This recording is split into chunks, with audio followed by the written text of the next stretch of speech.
아버지와 아들 사이에 다른 중재자가 있는가? 제 입으로 우리가 생각해 보겠습니다. 로마서 8장 30절 자기 아들을 아끼지 아니하시고 우리 모든 사람을 위하여 내주신 이가 어찌 그 아들과 함께 모든 것을 우리에게 은사로 주지 아니하시겠느냐. 34절입니다. 누가 정죄하리요? 죽으실 뿐 아니라 다시 살아나신 이는 그리스도 예수시니 그는 하나님이 우편에 계신 자요 우리를 위하여 간구하시는 자입니다. 중재나 중부의 역할은 누구나 다 할 수 있는 게 아닙니다. 왜 중재나 중부는 매우 중요한 역할을 하고 있는데 보통 사람이 다 이 일을 할 수 있는 게 아니에요. 아무나 어떤 존재도 할 수 없고 자격을 갖춘 자만 이 중부, 중재 역할을 하는 어떤 자격이 요구되냐면 여러분 중재가 왜 필요합니까? 중재 관계가 완전히 끊겼습니다. 관계가 끊겼기 때문에 이 끊긴 관계를 연결해주기 위해서는 한쪽만 잘 아는 사람이 아는 존재가 중재할 수 없어요. 양쪽을 다 알아야 됩니다. 양쪽. 그러면 우리는 누구와의 관계가 끊겼느냐 하면은 하나님과 여호와 하나님과의 관계가 끊겼는데 그 관계가 끊긴 근본 원인은 죄가 그렇게 만들었습니다. 그래서 이 관계가 끊긴 것을 원래 상태로 회복하기 위해서는 하나님도 아주 잘 아는 존재, 또 죄를 잘 짓는 인간들을 잘 아는 존재, 양면을 완전히 다 아는 존재가 중재 역할을 합니다. 다른 존재는 중재 역할을 할 수가 없어요. 그러면은 양쪽에 다 알 수 있는 존재는 아무리 봐도 두 존재가 있을 수가 없어요. 그건 누구냐? 하나님을 대표하는 것도 누굽니까? 예수님. 예수님이고 사람을 대표하는 것도 예수님입니다. 인성을 쓰셨던 분이라야 존재할 수 있지. 그러니까 결국은 뭐냐? 성령의 도움 없이는 죄를 해결할 수도 없고 아버지 앞에 가까이 가게 할 수도 없고 이분의 도움이 필요한데 그러면은 이 성령이라는 얘기는 바로 무엇을 의미하냐 하면 예수님 자신을 가리키고 있는 겁니다. 왜? 자신이 영으로 지금 우리를 위해서 죄를 해결케 하고 아버지 앞에 가까이 나가게 하는 겁니다. 왜? 이분이 바로 인성을 쓰셨던 예수님 본인 자신이었고 또 하나님과 함께 계셨고 하나님과 동등하게 계셨던 분이 또 인간이 되셨기 때문에 자격을 갖춘 분은 바로 이 한 존재뿐이 없습니다. 그래서 여기 보면은 자기 아들을 아끼지 아니하시고 우리 모든 사람을 위하여 내주신 이가 어찌 그 아들과 함께 모든 것을 우리의 은사로 주지 아니하겠느냐. 그리고 또 34절에 보면 누가 정죄하리요?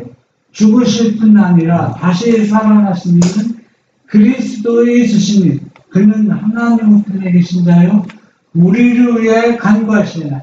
이분이 바로 뭡니까? 중보자예요. 중보자, 중재 역할을 하고 있다는 얘기입니다. 아버지께서 자기 아들을 내어주기까지 우리를 어떻게 했어요? 사랑하고 있습니다.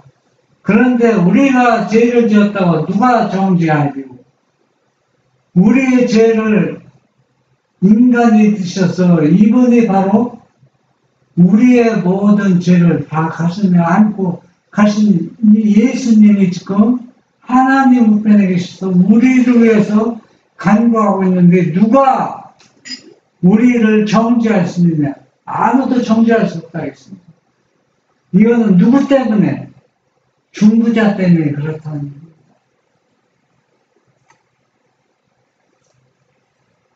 실물경 172. 세상이 더욱 악해지고 있는 이때에 우리 중 어느 누구도 앞으로 고난이 없으리라는 낙관적인 생각을 가져서는 안 된다. 그러나 이러한 고난이 우리를 지극히 높으신 자의 밀실로 들어가 무한한 지혜를 가지신 분에게 지혜를 구할 수 있게 한다. 주께서는 환난 날에 나를 부르라고 말씀하셨다. 그는 우리에게 우리의 복잡한 문제와 공공한 사정과 영적 도움의 필요를 당신께 아뢰라고 권유하신다.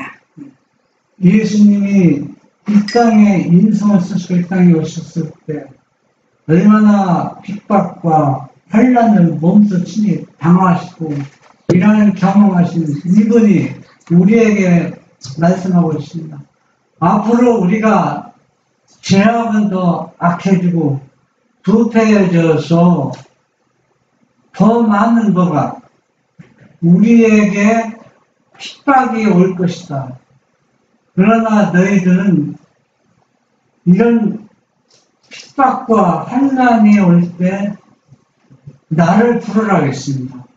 그러면 내가 너희를 어떻게 친히 도와주겠다고 약속해 주셨습니다. 그는 우리에게 항상 기도하라고 하신다. 어려운 일이 생길 때에 우리는 곧 그분에게 진지하고 열렬한 호소를 해야 한다. 우리는 끈기 있는 기도로서 하나님께 대한 우리의 강한 믿음의 증거를 나타내야 한다. 우리의 필요를 아는 것이 우리로 하여금 간절히 기도하게 할 것이며 우리의 천부께서는 우리의 간구를 긍휼히 여기실 것이다. 우리가 평안하고 안전할 때는 기도가 잘 안 돼. 그런데 어려움을 당할 때, 참 어떤 문제가 심각한 일이 발생할 때 하나님께 매달리게 되고 기도하게 되는 것입니다. 신앙 때문에 박해와 모욕을 당하는 자들은 때때로 자기들이 하나님께로부터 버림을 당한 것처럼 생각하기 쉽다. 인간의 안목으로 볼 때에 그들은 극소수에 불과하다. 어느 뭐로 보든지 그들의 원수가 자기들을 압도할 것 같이 보인다. 그러나 결코 양심을 거슬리지 않도록 하라. 그들을 대신해서 고생하시고 그들의 슬픔과 고통을 지신 주님께서는 저희를 버리지 않으신다. 하나님의 자녀들은 홀로 아무런 방비도 없이 버림받지 않았다. 기도는 전능자의 팔을 움직인다. 세상에는 하나님을 믿노라는 많은 그리스도인들이 살아가고 있습니다. 그러나 하나님의 말씀을 그대로 순종하고 믿고 따르는 무리는 많지 않다는 얘기입니다. 극소수라는 얘기입니다. 이 소수의 무리가 더욱 뭘 받고 있냐, 미움을 받고 있고 모욕과 박해를 받고 있다는 얘기입니다. 그런데 사람들은 또 이렇게 비웃습니다. 봐라, 네가 하나님 말씀대로 산다고 했는데 내 생활 자체를 봐라. 사람들이 너를 다 미워하고 싫어한다. 너는 완전히 하나님으로부터 버림을 받은 존재야. 이렇게 할 때 이 극소의 사람들은 더욱 좌절에 빠지게 됩니다. 그러나 예수님께서는 지금도 우리에게 말씀하고 있습니다. 너희가 핍박과 고통과 어려움 당할 때 아무 방비도 없이 그냥 내버려 두고 있는 것이 아니다. 내가 너희를 도와주겠다, 돕고 있다. 그러니까 너희가 그런 핍박과 어려움을 당할 때 뭐하라 하겠습니까? 전능자의 팔을 붙잡는 것이 바로 기도라 하겠습니다. 기도하라고 하는 겁니다. 그러면 왜 하나님께서는 기도하지 않아도 다 하는데 왜 기도하라고 자꾸 권하실까요? 그것은 사단 때문에 그렇습니다. 사단은 기도하지 않는 사람에게 도와주는 것은 하나님이 불법을 행한다고 오히려 하나님을 지적하는 겁니다. 네? 저 사람은 도움도 안 받았는데 왜 도와줍니까?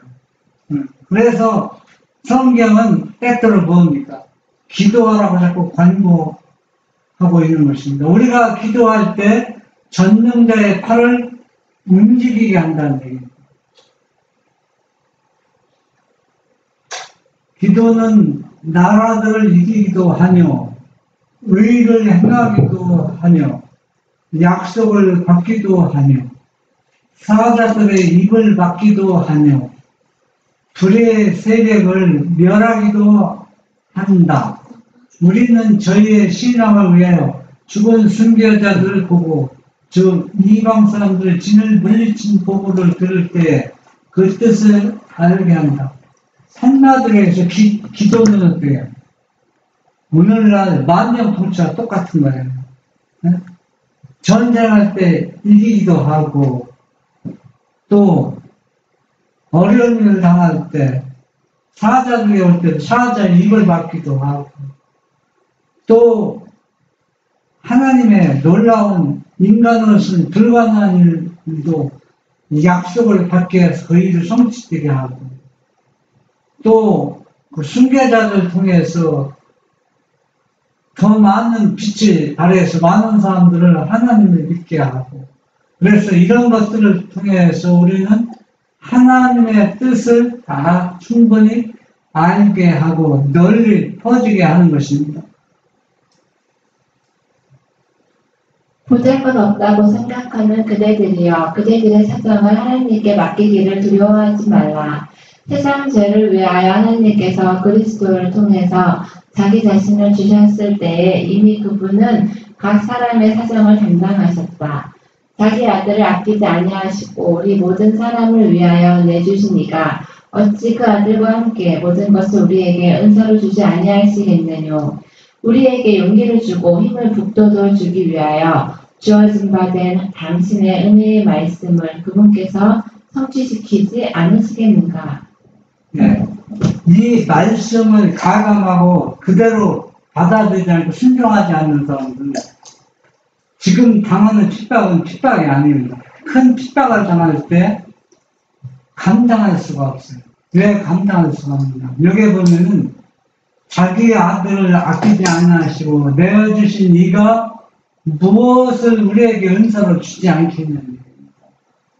여러분은 여러분 자녀를 목숨을 내어줄 수 있어요? 예. 아마 인간은 하기 어려울 것 같아요. 오히려 네 자녀를 나를 위해서 목숨을 내주라면은 뭐라 정신 이상자라고 합니다. 내가 자녀를 위해서 내줄 수는 있어도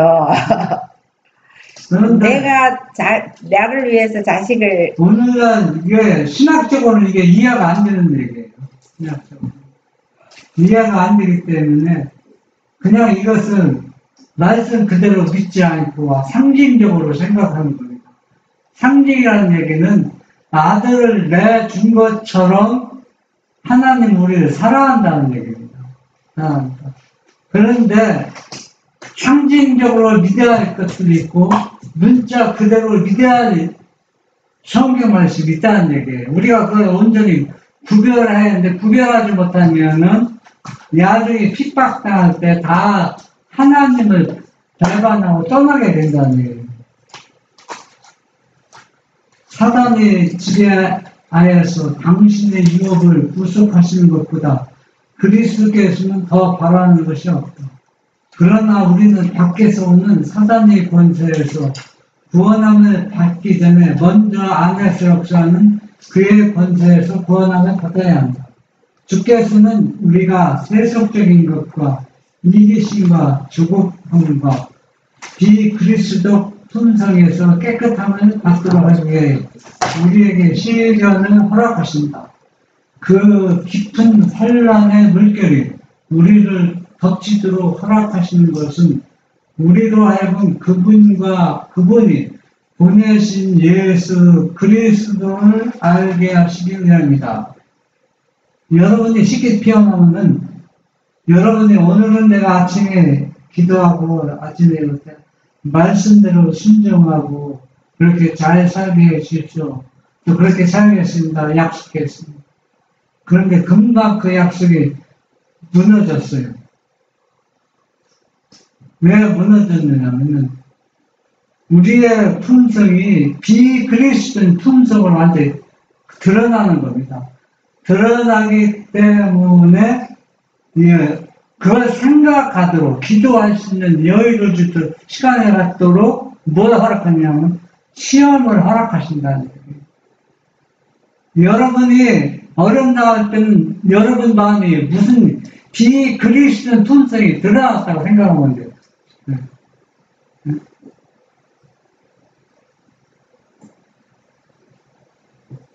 모리아 산에서 하나님께서는 다시 당신의 언약을 새롭게 하시고 엄숙한 맹세로서 아브라함과 그의 후손에게 앞으로 다가올 모든 세대를 통하여 받을 축복을 확증하셨다.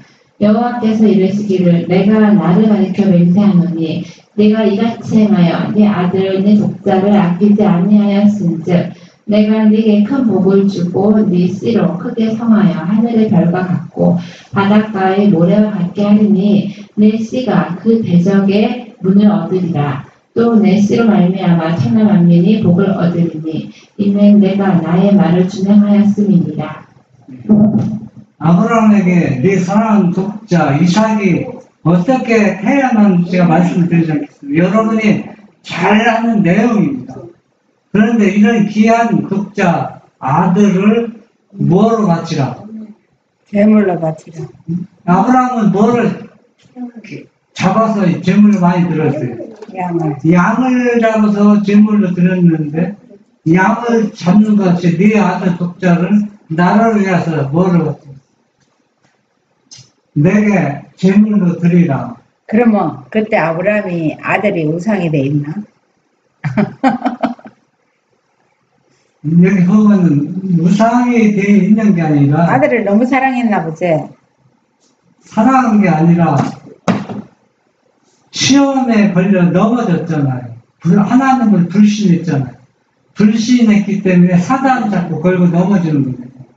그러니까 하나님께서는 아브라함을 믿음을 원 위치로 다시 올려놓기 위해서 그 시험을 허락하지만 더 큰 이유는 뭐냐? 아브라함이 복음의 진수, 실체를 충분히 이해하고 깨닫고 온 우주인들에게 보여주기 위한 여러 가지 의미가 포함되어 있습니다. 그러니까 하나님 아버지가 아들을 내어주는 거를 아브라함을 통해서 보여주려고 그렇게 하시나 아버지? 아브라함의 위대한 믿음의 행위는 불기둥처럼 서서 모든 후대의 하나님의 종들의 진로를 비추고 있다. 아브라함은 하나님의 뜻을 실행하기를 기피하려고 하지 않았다. 만일 그가 의심하려고 하였더라면 3일간의 여행 중에 이유를 따지고 하나님을 의심할 수 있는 충분한 시간이 있었다. 그는 자신의 아들을 죽이는 것은 그로 살인자 곧 제2의 가인으로 주목을 받게 하는 원인이 될 것이며 그의 가르침이 거절과 멸시를 당하여 이웃 사람들에게 선을 행할 수 있는 그의 능력을 손상시키는 원인이 될 것이라고 이유를 제기할 수도 있었다. 이 어느 시대나 역사는 반복되는데 아브라함도 성경을 하나님의 말씀을 불신하는 여건들이 충분히 있습니다. 없는 게 아니에요. 그러나 아브라함은 그런 것들 하나 이유를 들지 않고 하나님의 말씀 그대로 순종하고 의심하지 않았다는 얘기입니다. 우리가 시험을 받을 때 사람마다 뭘 할 수 있어요? 타협할 수 있고. 하나님을 불신하고 의심할 수 있어요. 만약에 당신이 사랑의 하나님인데 신학적으로는 그 이유를 많이 들잖아요. 그렇기 때문에 어떤 사람은 심판이 없다고 얘기하고 십자가에 희생제물로서 한 번 구원받았으면 끝나는 거지 뭐가 계속 뭐냐 이유를 붙이자면 얼마든지 붙일 수가 있어요. 그러나 이 아브라함은 어느 누구에게도 이런 명령을 받아본 사람은 아무도 없어요. 그러나 아브라함은 그 이유를 하나 묻지 않았습니다. 붙지 않고 하나님은 왜 이유를 묻지 않았을까요? 왜 변명하지 않았을까요? 인간의 연약함을 알기 때문에. 인간의 연약함을 아는 것보다 하나님이 어떠한 분야를 알기 때문에 그렇습니다. 여러분들이 만약에 사람이 여러분이 아는 사람 중에 저 사람은 어떤 일이 있어도 절대 거짓말할 사람이 아니다. 그렇게 확실한 그런 믿음을 보여준 사람은 그 사람이 어떤 말을 그 사람 말을 믿어요. 근데 아브라함이 죄진 게 뭐예요? 자기 아내 누이라 그랬는 거 하고 또 제 아들 준다 그랬을 때 안 믿은 거 사라의 몸에서 그 후손이 나온다 했는데 하갈을 취했죠. 아, 하갈 취한 거 그 때문에? 네, 하갈 취했기 때문에 하나님을 불신한 거죠. 뭐 아내가 강권해서를 했다고는 하지만은 아브라함 자신도 거기에 합의를 본 거 아닙니까? 그 동조했으니까는. 네. 그래서 우리는 이 아브라함을 통해서 우리가 배울 교훈이 무엇인가 우리가 여기서 분명히 우리가 알아야 됩니다. 알지 못하면 그냥 100번, 1000번 보고 읽어도 아무 의미가 없어요. 그럼 제일 큰 죄가 그거예요? 하갈 취하는 거. 그는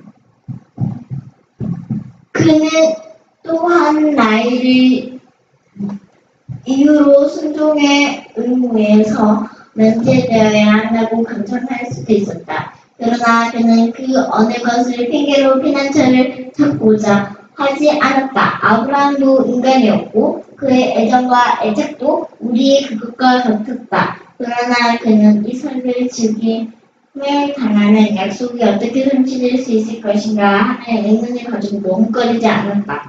우리가 여기서 보면 제 말을 하는 얘기를 잘 듣고 이해하는데 오해하지 마세요. 아브라함이 우리보다 믿음의 활동이 뛰어났다고 하는 표현이 아닙니다. 우리와 똑같은 마음이, 똑같은 믿음, 똑같은 마음인데 왜 아브라함은 이걸 할 수 있느냐. 절대 하나님이 어떤 분을 알았기 때문에. 어떤 분이냐면 하나님은 절대 실수하는 분이 절대 아니다는 얘기예요. 실패하는 분이 아니다는 얘기예요. 하나님은 어떤 명령인지 그것은 내가 행하라 이거 당연한 일이라고 이 아브라함을 생각했습니다. 여러분들도 그렇게 생각해 보세요. 그러면 불신과 불평이 없어져 버려요. 그럼 우리가 이걸 알아야 돼. 뭘 알아야 되냐면 사단의 일하는 방법과 하나님의 일하는 방법은 완전히 달라요. 사단은 시험을 걸려 넘어지게 하지만 하나님께서는 시험에 걸려 넘어지는 영혼을 더 끌어당겨서 위로 더 올려놓는다는 얘기예요. 그런데 우리가 남을 위해서 자식을 내놓으라면 안 내놓지만 하나님을 위해서 하나님이 내놓으라면 자식도 내놔야 되겠죠. 나도 내 자신도 내놔야 되고. 만약에 베드로가 칼을 들었을 때 나를 위해서 칼을 뽑으라면 베드로가 앞장서 일했겠죠. 칼을 뽑고 휘둘렀겠죠. 그런데 하나님은 그렇게 하지 않았죠. 하나님 일하는 방법을 우리가 아브라함은 하나님 일하고 혹시 그러니까 하나님이 아브라함 보고 네 독자를 내한테 제물로 드려라 했을 때 할 수 있었지만 그러니까 우리가 누구를 위해서 하나님이 주라. 네 독자를 제물로 드려야 할 때는 하나님 볼 때는 합당하다고 생각합니다. 하나님 한 것. 인간을 볼 때는 합당하지 않은데 하나님 볼 때는 합당하기 때문에 불평과 부자 어떤 불만은 표현하지 않았다는 얘기예요. 하나님이 달라고 그러면 다 내놔야 돼. 네, 하나님이 다 나오면 그분이 하는 말은 절대로 뭐가 없어. 잘못이 없다는 잘못될 수가 거예요. 없어. 만약에 이유를 다를 것 같으면 계속 이유가 꼬리표 다니고 늘어난다는 얘기입니다. 그래서 우리의 신앙이 자라나지 않는 것도, 우리의 품성이 예수님을 닮아가지 않는 것도 누구를 올바로 알지 못하기 때문에, 하나님을 올바로 알지 못하기 때문에 그렇습니다. 하나님을 못 믿어서. 그는 자신의 아픈 마음을 고실러 이유를 따지려고 하지 않았다. 그는 하나님께서 당신의 모든 요구에 있어서 공평하고 의로우심을 알고 명령을 문자 그대로 순종하였다. 문자 그대로 순종하는 게 중요하네. 모든 것을 내 안목으로 계산하고 판단합니다. 누가 교회에서 쉽게 표현하면 당신은 예수님에서 10만 원 내셔. 헌물하셔. 그리고 어떤 사람에게 당신은 1,000만 원을 헌납하셔. 그러면은 1,000만 원을 헌납하는 사람 왜 나는 1,000만 원입니까? 이유 따지잖아요. 다 따지죠. 물론 인간의 안목으로 생각할 잘못 그렇게 말할 수 있어요. 하나님이 아니기 때문에. 그러나 이유는 우리가 하나님 앞에서는 이유가 붙일 필요가 없다는 게 아브라함은. 이유 되면 믿음이 아니다. 네. 그래서 어떤 마음의 구실로도 하나님의 명령을 때 공평하지 못하고 의심을 갖게 할 수는 없다는 얘기입니다. 여기서 한번 보니까 명령 그대로 말씀 문자 그대로 순종하는 겁니다. 명령을 문자 그대로 순종했다. 그래서 우리가 이 말씀을 주의 깊이 살펴야 돼요.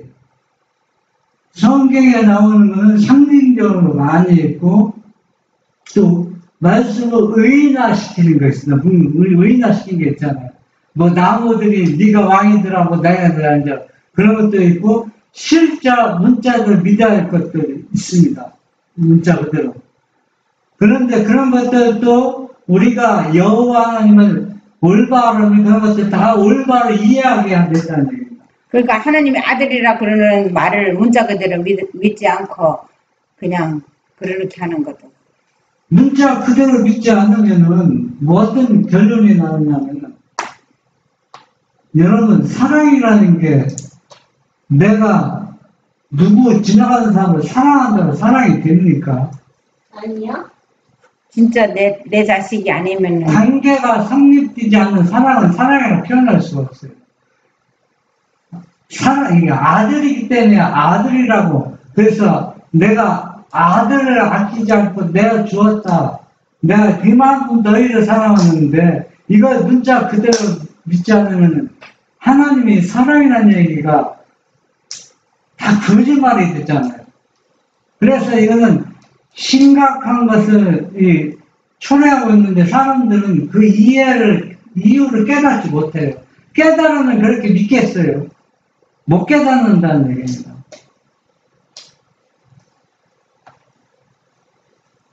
하나님께서는 예표와 약속을 통하여 먼저 아브라함에게 복음을 전하셨다. 그러므로 그 구주의 믿음은 오실 구주에게 보정되었다. 그리스도께서 유대인들에게 너희 조상 아브라함은 나의 때 볼 것을 즐거워하다가 보고 기뻐하였느니라고 말씀하셨다. 네, 제가 좀 전에 얘기했죠. 시험에 걸려 넘어지면은 그 시험을 통해서 그 사람을 더 업그레이드로 우리를 올려시키는 하나님의 일하는 방법이었는데 만약에 아브라함이 실수하지 않고 이 시험에 걸려 넘어지지 않았더라면 아들을 제물로 바치는 시험을 당하지 않았습니다. 그러면 그 시험을 당하지 않았으면 어떻게 이 영원한 복음을 이 복음의 이 진수, 이 실체를, 예표를 어떻게 이 약속을 이루어졌을까? 우리가 생각할지 모르지만 이거는 하나님께서 역으로 그렇게 시험을 당하도록 넘어지게 한 거 아니냐 하지만 절대 그렇지 않습니다. 하나님께서는 만약에 아브라함이 올바르게 하나님 계속 믿고 순종해서 아들을 바치려는 그런 시험을 당하지 않았으면 다른 방법을 통해서 이 일을 얼마든지 나타나게 할 수 있다는 얘기입니다. 꼭 이 방법만 하는 게 아니라는 얘기입니다. 그러나 사단은 아브라함이 하갈을 취했을 때 편향을 불렀겠죠. 그러나 그것 때문에 더 뭡니까? 복음의 진수가 온 우주에 정확하게 드러나는 것. 그래서 이 아브라함을 가정을 통해서 타락하지 않은 우주인들과 타락하는 이 우주와 이 복음의 하나님의 사랑이 무엇인지 그 실체를 확실히 정확하게 보여주고 있지 않습니까? 근데 아브라함을 통해서 하나님께서 내가 구속의 경륜으로 내 아들을 주는 이 계획을 사람한테서 한번 실험해 보이려고. 역으로 시험을 보일 필요가 없어요. 왜? 전능자는 이가 없어도 다른 방법으로 얼마나 할 수 있는 방법이 그러면 있어요. 하갈을 안 취했으면은 하나님이 아브라함한테 그 시험을 안 줬겠죠. 안 줬죠. 당연하죠. 이삭을 대신하여 번제로 드려진 어린 양은 우리 대신 희생당하시기로 되어 있던 하나님의 아들을 대표하였다. 인간이 하나님의 율법을 범하여 죽을 운명에 처했을 때 하늘 아버지께서는 당신의 아들을 쳐다보며 죄인에게 살라 내가 대성물을 찾았느라고 말씀하셨다. 여러분, 이게 아들을 제물로 바치는 하늘 아버지의 심정을 누굴 통해서? 아브라함과 이삭을 통해서 온 천하 만민에게, 온 우주에게 보여주고 있는 것입니다. 그러면서 뭐라고 합니까? 자기 아들, 십자가에 달려 운명한 자기 아들을 보고 어떻게, 뭐 살라? 죄인에게 살라 내가 내 성물을 주소서. 대성물, 아들을 대성물 주면서 이 말을 할 때 아버지의 심정이 어떻겠어요? 그래서 그 이삭 대신 양을 잡아서 속죄를 드리는 거, 이건 누구를 상징하는 거예요? 예수님. 얼마 안 있어서 실제 당신의 아들이 이 땅에 오셔서 양처럼 속죄물로 죽을 것을 지금 예피하고 있습니다. 이런 것들을 우리가 보면서 우리는 이게 진짜 복음의 진수입니다. 실체를 우리에게 지금 보여주고 있습니다. 그래서 이걸 보면서 너희는 죄인들 이것을 보면서 뭐하라? 살라는 얘기입니다. 내가 대성물을 찾았노라.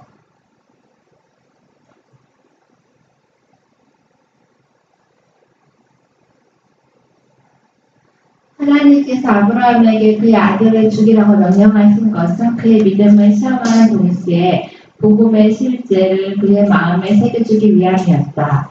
그 무서운 시련의 어두운 날 동안 그가 참은 고통은 그가 자신의 경험을 통하여 무한하신 하나님께서 사람을 구속하기 위하여 치르신 희생의 위대함을 깨닫게 하려고 허락되었다. 아무 다른 시험도 그의 아들을 제물로 드리는 것과 같은 영혼의 고통을 아브라함에게 일으킬 수는 없었을 것이다. 이 아브라함이 이 불평과 불만을 아는 여러 가지 이유 중에가 여러 가지가 있지만은 뭘 보았어요?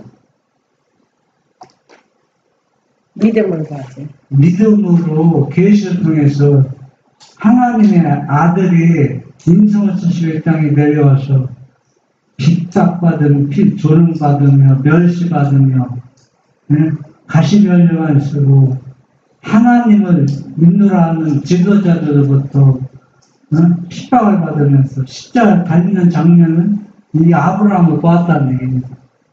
여러분, 그 장면을 보면은 자기 아들을 십자가에 달리게 하는 것, 하나님의 뜻이 무엇인지 완전히 이해했다는 얘기입니다.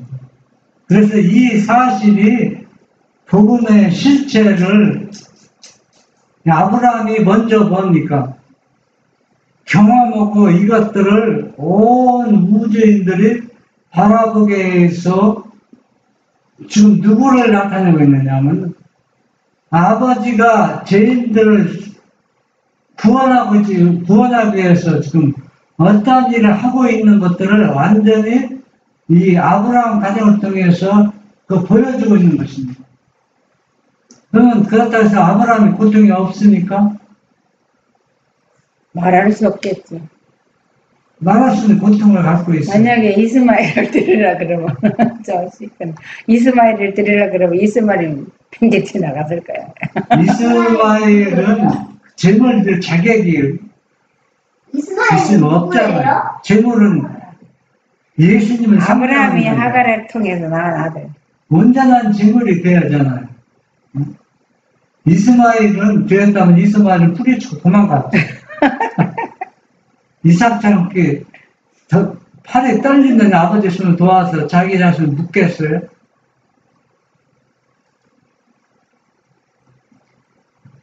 하나님께서는 당신의 아들을 고통과 수치스러운 죽음을 당하도록 내주셨다. 하나님의 아들의 치욕과 영혼의 고난을 목격한 천사들은 이삭의 경우처럼 중재하도록 허락되지 않았다. 족하다라고 부르짖는 어떤 음성도 없었다. 타락한 인류를 구원하려고 영광의 왕께서 당신의 생명을 포기하셨다. 하나님의 무한하신 동정과 사랑에 대하여 이보다 더 강력한 증거가 주어질 수 있겠는가? 자기 아들을 아끼지 아니하시고 우리 모든 사람을 위하여 내어주시니가 어찌 그 아들과 함께 모든 것을 우리에게 은사로 주지 아니하시겠느냐? 네, 여러분 이게 복음의 진수잖아요. 이걸 이해할 수 있습니까? 전능자가 그렇죠? 전능자가 자기의 아들이 지금 뭡니까? 고맙다, 감사하다고 환영하고 뭐해도 수치와 부끄러움인데, 예? 온 인류를 구원하기 위해서 대속죄물이 되게 왔는데 뭘 받고 있어요? 멸시와 수치와 치욕을 받고 있습니다. 이 모습을 천사들도 보기 감당하기 힘든데 하나님 아버지의 심정은 어떨까요? 그런데 아브라함은 자기 아들을 죽이려 할 때 중재가 있었잖아요. 중재. 아브라함은 자기의 중재가 있으면 제가 상상도 못한 겁니다. 실제 자기 아들 죽이려고 한 거거든. 그냥 죽이려고 그런 행동을 한 차가 아니라 실제로 죽이려고 했는데 중재가 일어나서 손을 붙잡았잖아요. 그런데 지금 천사가 하는 거예요. 하나님은 어때요? 아버지는 족하다. 아브라함은 네 믿음이 족하다가 있잖아요. 그런데 이제 되었다. 그런데 하나님은 족하다.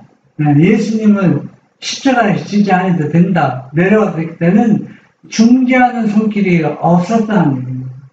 그만큼 그 심령의 고통, 그것을 그 심정을 표현하옵니다. 이런 것들을 실제 그대로, 문자 그대로 이해하고 받아들여야 되는데, 그렇지 않다는 얘기입니다. 그래서 이렇게 아들 내어준 주님이 무엇을 아껴서 너희를 해서 주지 않겠냐는 얘기입니다. 모든 것을 다 내어주겠다는 얘기입니다. 그러니까 너희는 어떻게 하라? 기도하고 간구하라는 얘기입니다. 아브라함에게 요구된 희생은 그 자신의 유익이나 후대의 이익만을 위한 것이 아니라 하늘과 다른 세계들의 무제한 지적 존재들을 교훈하기 위한 것이었다. 그리스도와 사단 사이의 싸움터, 곧 구속의 경륜이 실현되는 장소는 우주의 교과서이다. 아브라함이 하나님의 약속에 대한 믿음의 부족을 나타냈기 때문에 사단은 하나님과 천사들 앞에 그가 언약의 조건을 따르지 못하였다고 비난하고 그래서 하나님의 축복을 받을 자격이 없다고 그를 고소하였다. 아브라함이 믿음의 부족을 나타내시는 시험을 당했지만, 그러나 아브라함은 이제는 걸려 넘어지지 않았습니다. 이제는 자기 아들을 바치라고 했을 때 하나님 말씀을 순종해서 이 복음의 진수를 온 우주인들에게 보여줘서 이 세상 모든 사람들에게 유익이 되고 온 우주에 큰 교훈을 남겨주었습니다. 그래서 예수님께서 재림하고 또 하나님의 어린 양을 진실 믿고 따르고 구원받은 사람들은 1000년 후에 다시 이 땅에 이 지구를 데려올 때 이 지구가 온 우주에 뭐가 되는 겁니까?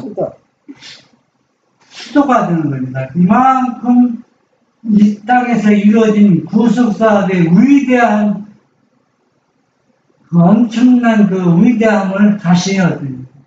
영원히 그것을 이 진리는 존속할 것이라는 얘기입니다. 하나님께서는 온 하늘 앞에서 당신의 종의 충성심을 증명하여 완전한 순종만이 받으시는 바 된다는 것을 나타내며 구속의 경륜을 그들 앞에 더욱 완전하게 밝히고자 하셨다. 이 아브라함과 이삭을 통해서 구속의 경륜이 무엇인지 완전히 우리에게 가르쳐주고 교훈을 주고 있습니다.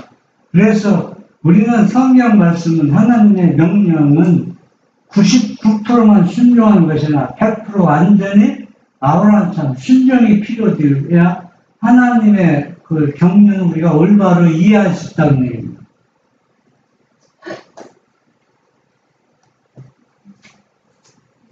하늘의 존재들은 아브라함의 믿음과 이삭의 순종이 시험당하던 광경을 목격하였다. 그 시험은 아담에게 주어진 것보다 훨씬 더 혹독하였다. 우리의 첫 조상에게 주어진 금령을 수행하는 데는 고통이 따르지 않았으나 아브라함에게 하신 명령에는 가장 고통스러운 희생이 요구되었다. 온 하늘은 아브라함의 확고 부동한 순종의 경외와 감정 가운데 바라보았다. 온 하늘은 그의 출생됨을 칭찬하였다. 아담이 당한 시험과 아브라함이 당한 시험은 차이가 많이 납니다. 아담은 고통이 없습니다. 아담은 죄를 안 짓고 시험을 당했고 아브라함은 죄를 짓고 시험을 당했고. 그러나 우리가 분명한 것은 어떤 시험을 당하는지 우리가 하나님께로 오는 시험은 어떤 시험이든지 아브라함처럼 충성됨을 보여주면은 엄청난 뭐가 따라요. 보상이 따르고 축복이 따른다는 것을 우리가 알 수가 있습니다. 제자들은 약속이 성취되기를 기다리면서 참된 회개로 그들의 마음을 겸비하게 하고 그들의 불신을 자복하였다. 그리스도께서 운명하시기 전에 그들에게 하신 말씀을 상기하였을 때 그들은 그 의미를 더욱 충분히 깨닫게 되었다. 기억에서 사라졌던 진리들이 그들의 마음에 다시 떠올랐으며 그들은 이것들을 서로에게 되풀이하였다. 구약시대 그 복음의 실체를 보고 이제는 신약시대로 넘어와서 예수님의 제자들은 어떻게 행동했는가? 예수님의 제자들은 계속 넘어지고 실패하고 좌절하고 그랬습니다. 그러나 그들의 예수님이 하늘에 승천하고 마가의 다락방에서 기다리는 동안 이른데 성령 예수님의 영을 받기 전에 그들이 자기의 과거의 모든 잘못들 죄를 회개하고 서로 격려하면서 지나간 날들을 생각하면서 그렇게 보내겠습니다. 죄를 버리고 회개하고 마음을 겸비케 하면은 전에 예수님 하시는 말씀이 어때요? 생생하게 기억나고 더 깊게 이해하고 깨닫게 되는 것입니다.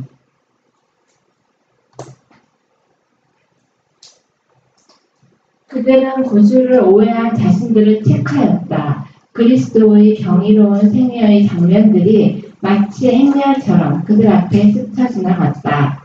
그들이 그분의 순결하고 거룩한 생애를 명상할 때에 만일 그들의 생애로 그리스도의 품성의 아름다움을 증거할 수만 있다면 너무 힘들어서 하지 못할 수고나 너무 커서 못할 희생이 없다는 것을 느꼈다. 그들이 과거의 3년을 다시 살 수만 있다면 그들은 얼마나 다르게 행동할 것인가를 생각하였다. 네. 이들이 죄를 다 버리고 마음을 겸비케 하니까 예수님과 3년 동안 지나간 사활을 보니까 너무 부끄럽고 수치스러워서 자기네들이 얼마나 그분의 마음을 아프게 하고 그분이 일하는 우리에게 행하신 그 일들, 그래서 만약에 다시 예수님과 3년 동안 살 수 있는, 생활할 수 있는 기회만 주신다면 어때요? 다시는 어때요? 그분의 마음을 아프게 하지 않을 것이라는 그 마음으로 가득 차 있습니다.